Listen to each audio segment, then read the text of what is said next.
1996's Kirby Super Star is an anthology of different Kirby mini-adventures that, despite its format as a 6+ games in one fun pack, has some really memorable, contextualized gameplay scenarios that elevate innocent gaming avatars like this pink puffball. Endearing mementos set in the world of Kirby that, one by one, reveal enchanting sectors of Dreamland, a lively fantasy zone of limitless gamey possibilities bustling with activity, and landing Kirby in unique rabbit holes. Its timeless and compact packaging of these stories is what makes it such a revered title, and consecutively, its campaigns build up the exciting heights Kirby could reach as the town hero. You go from an ordinary stage-by-stage journey that repurposes the original Game Boy premise of beating up King Dedede to a crusade of larger levels built around a world map that has you reaching the top of a mountain to tame a legendary bird terrorizing the land. Superstar had set pieces. What can I say? The series was already running at a triple S this early into its conception. And the point where the game really maximizes its set pieces to deliver one of my favorite Kirby game narratives period is the penultimate subgame you unlock, known as Revenge of Meta Knight.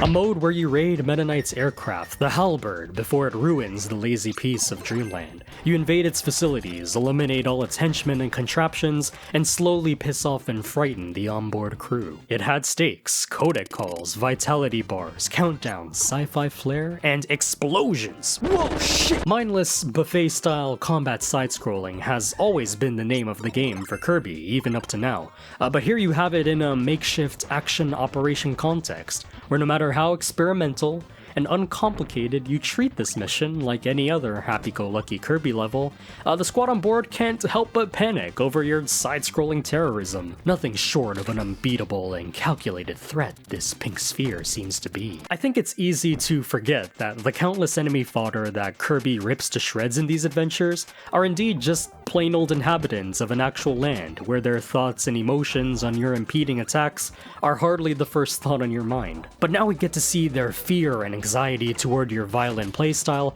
communicated through candid text and portrait sprites. Their misery is even embedded into your heads-up display. I love it. The mode starts with Kirby landing his warp star on the Halberd, but it isn't as straightforward as just arriving and making your way through a series of interconnected warship levels up to the end. For one thing, Meta Knight and his crew are already prepped to secure their ship by leading Kirby towards its back thrusters and distracting him with a fight against one of their specialized robots, known as the Heavy Lobster, before igniting their battlefield and blowing them away. Kirby ends up landing in a regular-ass level in Dreamland with the Halberd escaping in the distance. It's a sequence that shakes up the expectations of a typical Kirby campaign, having a boss not just be some conjured-up fantasy Dreamland creature, but a mechanical beast with lethal attacks. Who knows what other inventions they have in store for you. And not having enough time to destroy this one on your own and continue your Halberd journey scot-free proves how much the playing field of this story isn't always at your favor. You've gotta take some detours and go through some standard Kirby labyrinths outdoors before getting to your proper Halberd corridor adventure. Even when Kirby does get another Warp Star opportunity, the crew is already set to fire the Halberd's main cannon at him, which forces him to take a detour yet again. This time around, Kirby gets the help of Dynablade, the legendary bird you befriended in the earlier titular game. She gives him a lift toward the Halberd, but its main cannon acts up yet again, this time firing at her and making Kirby bail onto the ship as it flees away in brutal defeat. We finally made it to our destination. Our new action-packed campaign is here, but with some personal costs. A star from a previous chapter of our game, now fallen. Alright, keep your fingers from the keyboard. I'm well aware she's alive after this game. But this is when the tension between Kirby and the Meta Knight squad gets interesting, since on your way down the Halberd, you get sidetracked by enemy encounters from the onboard henchmen, and the crew even plot to lead you toward an encounter with its powerful combo cannon. I like how elevators fall down in front of you, a signal of the crew luring you in. Sure, in a literal programming sense, it's just the next scripted enemy encounter or stage undercurrents like any other Kirby level, but that added bit of commentary helps, attempting to throw their armed forces at you, telling you to stop right there, and how they want to manipulate the linear curiosity of someone like Kirby makes it feel like more is going on behind the scenes. You get to fight the giant weapon that gave you so much trouble before, and make a large sector of the halberd fall apart through its destruction, and then, it's on to the next shaft to blow up. The mode does a good job at showing how Kirby is covering a lot of ground and has a considerable impact on the environment he's in, despite the level-by-level structure. But hey, it makes up for it with a great section within the air ducts where the crew attempts to throw another heavy lobster encounter at you. This time you're ready to fight it for good. You can even obtain the elusive paint ability, one of the most rare abilities in the game, that makes Heavy Lobster blind, and it's fun to just be a bystander of his deletion of System 32. Then after making his defeat explode the halberd yet again, you waddle your way outside the strong winds of the ship and find yourself at the core of the whole thing, a cool looking reactor, powered by wheelie enemies in the background, and can only be damaged by a refractive laser that you trick into shooting. Weaving through technology and hallways is a constant throughout the campaign. There's some brief switch and door puzzles and elevator shafts to further contextualize the area as a complicated blueprint. You can even find secret rooms that are revealed to be the crew's hidden stash of food, cleverly hidden away from other members. And once the ship's design takes a turn for the worse thanks to your actions, it's satisfying and also kind of depressing to see these proud crew members just abandon ship outright to avoid a cruel death, or proclaim that they're going to stick by their leader Meta Knight no matter how doomed they are. And meanwhile, I'm just here eating up the rest of their comrades like it's Tuesday, sorry boys. The finale where Meta Knight finally shows up to have one last duel with you before the end is especially badass stuff. He even gives you a free sword ability so that the odds between you two are even. Fighting this valiant soldier with fast sword combos and powerful tornado abilities, only to defeat him and be reminded that he's just another cute puffball like you, shows how the gap between you two isn't that far off. Meta Knight wasn't just a generic video game boss, he was a leader with intentions to boast his power with a ship branded in his image, an amalgamation of his annoyance at the lethargic lifestyle of Dreamland. He had followers that were with him to the bitter end, and he was thankful for their loyalty, saddened at their futility. And despite his stoic attitude, he's just another Dreamland warrior like you. This leads to an excellent conclusion where Kirby lands himself conveniently on a wheelie and dons a rider power-up for this last section. Meta Knight chases you down as a final desperation attack as you dash towards an opening from the falling halberd while time is almost running out. Then you jump off a ramp and nail the landing at a nearby ledge on the ground, where you can see the fallen halberd crash into the ocean by the sunset. And as a blinking star escapes from it, you simply drive away, moving on to the next adventure, without dwelling on the consequences of this one.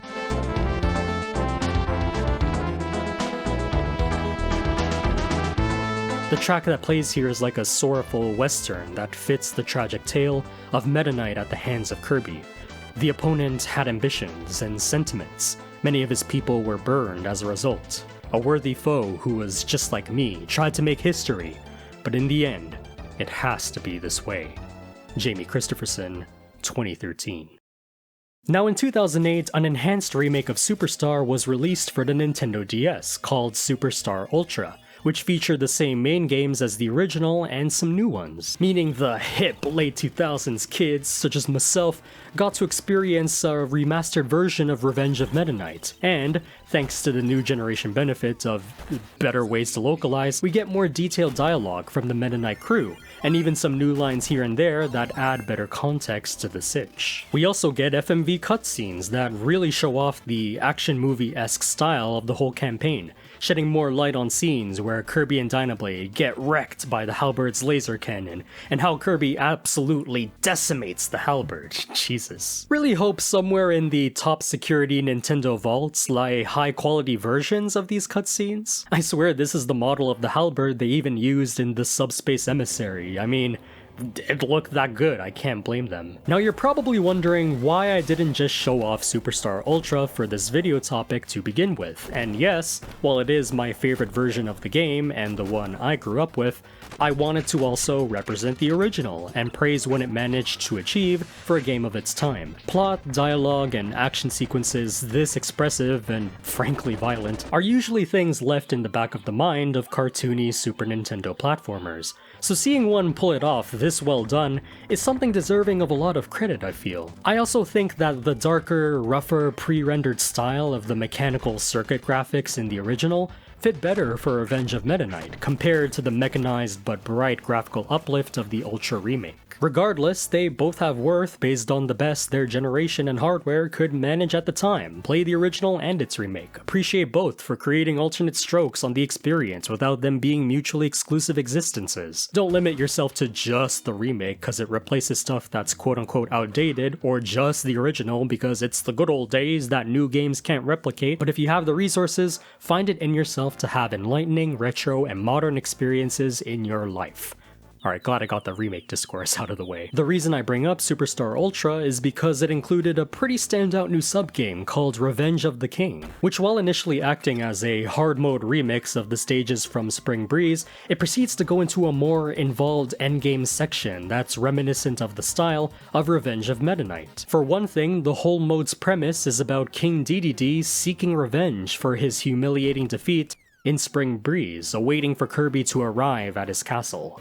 This time he's serious. Before entering Dedede's castle as the final level, you get sidetracked with a shoot-'em-up air fight against Kabula in the skies above his territory, an excellent sequel to the fight from Kirby's Dream Land. Only this time, instead of the super breath, you've got the power of the starship on your side as you dodge bullets, Gordos, and bonsai bills and return fire. It's not only a great throwback, it's a great way to show the dead seriousness of Dedede, resurrecting a retired force that hadn't made a major appearance since the first game in 1992. When you finally enter Dedede's castle, there isn't a door simply meeting you to fight him like in the first campaign. Now you actually have to make your way through his castle and clear out his henchmen and mini-bosses while listening in on codec calls between Dedede and a bandana Waddle Dee. While there isn't any fun castle destruction like with Meta Knight's Halberd, seeing Dedede stress out over how no one can stop Kirby while his cute little Waddle Dee minion tries to calm him down is once again some great commentary on the violent narrative that is your Kirby gameplay. There even comes a desperation point where Dedede allows Waddle Dee to fight Kirby alone while he prepares his secret weapon, and you just gulp him up and there ends the last mini-boss. Man, I guess people really sympathized with this guy's heart and loyalty to want him to be a character in the next Smash Bros. Game. They'll fawn over any cloth-wearing dork these days. Speaking of masks, the final fight with Dedede is set in a near-empty wrestling ring compared to the hype stadium he set up in Spring Breeze. A solitary cage match where, just like Meta Knight, he gives you the chance to arm yourself with a formidable weapon to truthfully settle the score.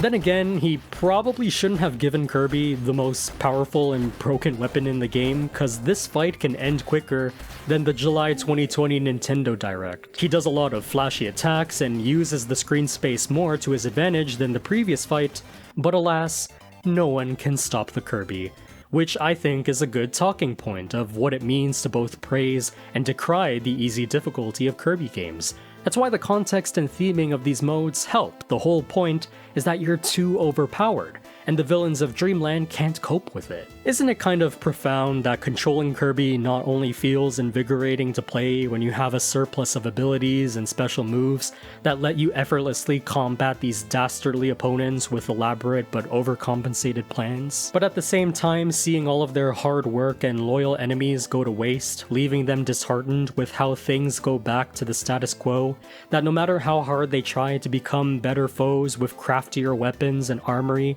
than their previous forms and battles, history just repeats itself and they just can't overcome the improvised and inexplicable justice that Kirby brings wherever he goes.